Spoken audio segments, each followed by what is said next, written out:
Welcome to Stab the Dragon Productions for episode number 216 and another whiskey comparison. Tonight we are going to Buffalo Trace to compare Elmer T. Lee with Colonel E.H. Taylor Small Batch Bottled in Bond. The rules. I use blacked out glasses so that I do not know which is which by sight, because sometimes I cheat like that. And I thoroughly mix up the glasses, giving me a fair blind taste test. I don't know which whiskey's in which glass. If I was given the choice of these two bourbons every night for 5 nights in a row, which one would I choose 3 out of the 5 nights? That's the goal of this comparison. Well, I do evaluate the history, the bottles, labels, marketing of each bourbon. Really, the winner is decided by nose, taste, mouthfeel, burn, and finish. The price, value, and availability will come into play in the event of a tie, which has happened a few times. As part of the fun, I try to guess which whiskey is in which glass. The Colonel Taylor is in glass number 1 and the Elmer T. Lee in glass number 2. And what I have discovered is that about 30 to 50% of the time, I guess wrong. The contestants.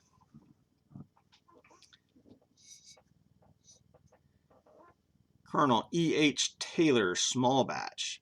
This bourbon uses the Buffalo Trace number 1 mash bill that is low rye and compares with the Buffalo Trace Bourbon and Eagle Rare. As a bottled in bond, however, this whiskey is at least 4 years old and comes in at 100 proof. The MSRP, last time I checked, was around $40 for this 750 milliliter bottle, but good luck finding it for that. I think 65 to 75 is much more likely.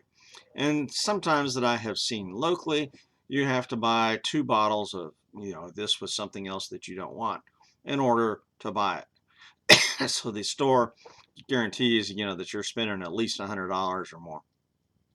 This label is owned by Sazerac and was started in 2013 and is named for Colonel Edmund Haynes Taylor, who started distilling at the end of the Civil War at the OFC distillery in Frankfort, Kentucky. Taylor was instrumental in getting the Bottled in Bond Act of 1897 passed. Colonel Taylor passed away on June 19, 1923. Sazerac purchased the Stag Distillery in 1999 and created the Colonel E.H. Taylor brand in 2013. And the brand has several different expressions. Elmer T. Lee is up next. This is a 90 proof single barrel using a sour mash and the number 2 mash bill of Buffalo Trace, shared with Ancient Age and Blanton's. There's no age statement on the bottle or website. Named for the master distiller at Buffalo Trace Distillery, Elmer T. Lee, who worked at Buffalo Trace Stag Distillery for 36 years until his retirement in 1985. He passed away in 2013.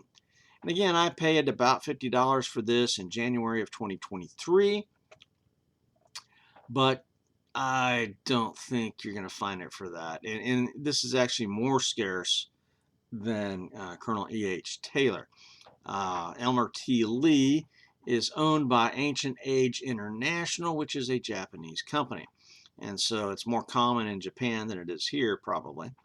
Elmer T. Lee was born in Kentucky in 1919. He was a student at the University of Kentucky, but dropped out of school to enlist in the United States Army Air Corps. He became a bombardier in the B-29 Super Fortress in the Pacific Theater during World War II. After the war, he got his degree and began working at George T. Stagg Distillery as a maintenance engineer. In 1966, he advanced to plant superintendent and then plant manager in 1969, where he continued until his retirement in 1985. And before retiring in 1984, he changed the world of bourbon forever by launching a single barrel bourbon known as Blanton's. And upon his retirement, the Buffalo Trace Distillery named the next single barrel after him, Elmer T. Lee. In 2001, Elmer T. Lee was inducted into the Kentucky Bourbon Hall of Fame. So that's a brief history of the two. The bottle, label, and marketing. This bottle is very tall, slender, but there are color codes on here. This small batch bottled in bond has this color, but there's other colors of these stripes depending on which expression of E.H. Taylor you're getting. And notice the old-timey pictures there. Old-time picture of the distillery. So really, this is a very classy looking bottle. Absolutely. And bonus, it comes in a tube that looks very much like the bottle. There's the picture. There's the distillery. So it's very much like the bottle. So that is just a super classy packaging. And when you look at the whole lineup that brand has, you know, each one's got a little bit different color pattern. So it's really gorgeous. And in fact, you can see the strip at the top, the color matches the color on the tube as well. So really, they put a lot of effort into that, and that is appreciated.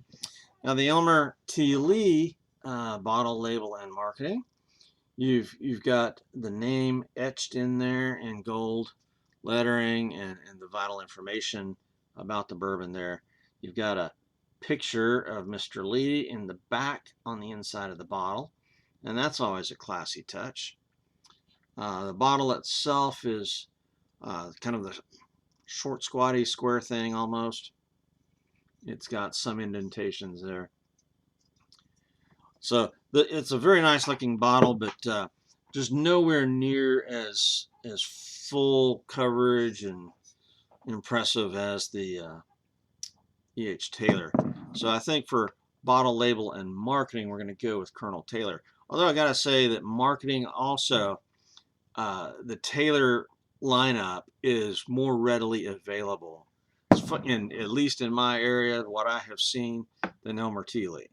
So it's much more readily available. Well, it's owned by Sazerac versus Ancient Age. So price, value, and availability. Again, the Taylor's going to be much more available, and they're probably about the same price. The Taylor's probably going to be 65-ish. The Elmer T. Lee might be a little bit less. I paid $50 for this just 2 years ago. So I bet it's more expensive now because these things are just in such high demand and they're hard to find. So again, price, value, and availability. I'm going to say that E.H. Taylor is more readily available, even though it's going to be a little bit more expensive. All right. When you compare these two whiskeys, the appearance, the color, it would appear to be the E.H. Taylor is just a half a shade darker, but they're very close in color, but I think the Taylor's a half shade darker. So again, it's got the 4-year age statement, whereas the Elmer T. Lee does not have an age statement. That doesn't mean that it's less than 4 years. In fact, I would doubt that. It's probably in the 6 to 8 year range is what I would think. All right, let's go in for nosing of the whiskeys here. Again, number 1 is Colonel Taylor. On the bottom, I've got stickers with the number 1, and then Elmer T. Lee's number 2. But right now, I don't know which is which.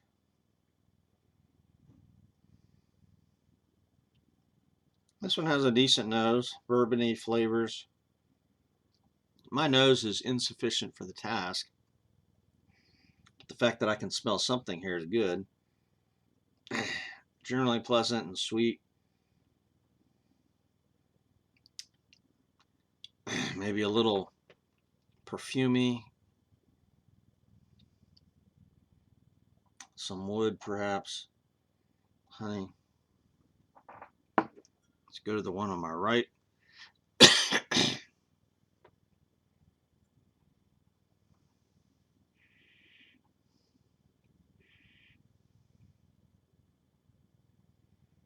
This one seems to have less of a nose. But sometimes when I'm smelling bourbons, the first one always wins because it takes over my nose, and the second one doesn't stand a chance. So I'm getting a little bit less of a nose on that one. So what that means is, and I can't figure out which is which just by nose. My nose is just not up for the task. But since this one has a less of a nose, it gets tasted first.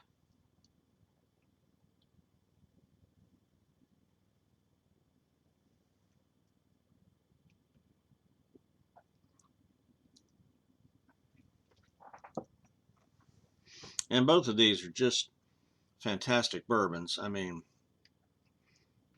wow, I'm getting some vanilla, cinnamon on the finish there as well. So I'm getting sweet, some rich flavors going on there. Kind of a candy going on. What candy is that? I'm describing it a little bit as cinnamony, but there's like a specific candy it's bringing to my mind, and I can't quite name it.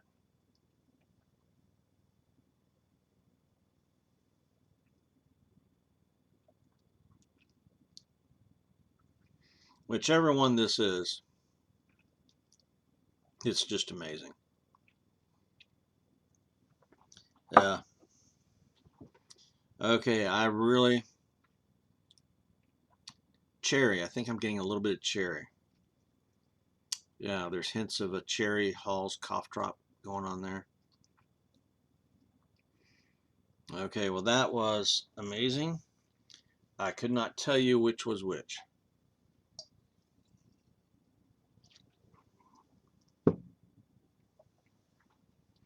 So we'll move on to the one on my left that had the stronger nose, but just by a hair. You know, this is the kind of contest where I can almost guarantee you I won't be able to figure out which is which, and I'm going to have trouble determining a winner. So here you go.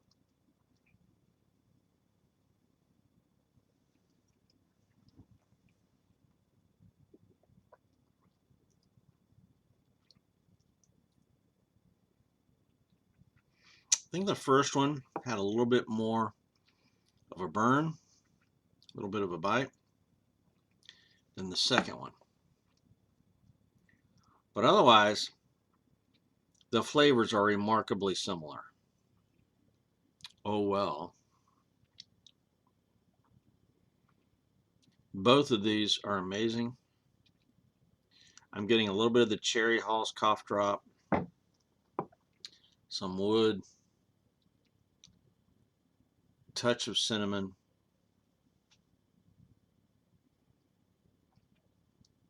Maybe like a cherry Coke.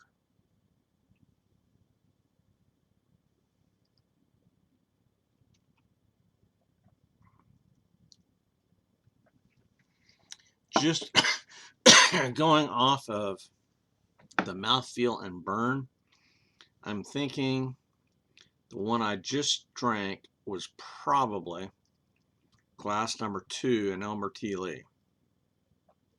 It did not have quite as much burn as the first one. Now, I like the burn. Now, some people are afraid of the burn. Some people judge a whiskey down by saying it's harsh or whatever. The burn is one of the things I love about whiskey. And so there are some whiskeys that really are super smooth. You know, blended scotches generally are super smooth. But bourbon inherently has this harsh element to it, much like single malts do. And that's one of the things that I like about it.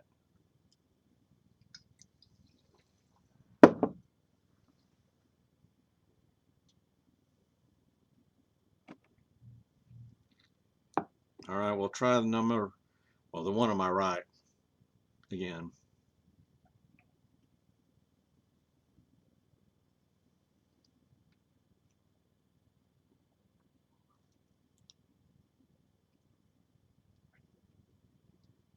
And that time I got no burn. See, to me, these are, I know the mash bills are different. The E.H. Taylor's got mash bill number 1. The Elmer T. Lee's mash bill number 2. I can't tell the difference between them. Really can't. There's not enough of a burn difference to distinguish between a 90 proof and a 100 proof. So these could be 2 glasses of the same bourbon. So there you go. I cannot decide which is which, and I cannot decide a winner. Both of these are excellent, and there's just not enough difference to say I like one over the other. So let's have the reveal about which one is which. I'll start with the one on my left that I think is glass number 2, an Elmer T. Lee. Nope, it is glass number 1. That is the bottled in bond Colonel E.H. Taylor. This is glass number 2, Elmer T. Lee. And yet I felt it had more of a burn on the first sip. On the second sip, not so much. And so the winner is going to have to be E.H. Taylor because, in my experience, availability. E.H. Taylor is much more readily available in stores in Fort Worth, Texas in 2025. And so, despite the flavors, taste, mouthfeel, burn, finish, everything being almost identical, I will declare E.H. Taylor the winner, and which is, it's based on availability. Now, it's a little bit more expensive, but a more expensive whiskey that you can buy versus a little bit less expensive whiskey that you can't find. That's the choice. So there you go. That's the winner, but it's so close. Could not do it based on taste alone. All right, this is Stab the Dragon Productions out here.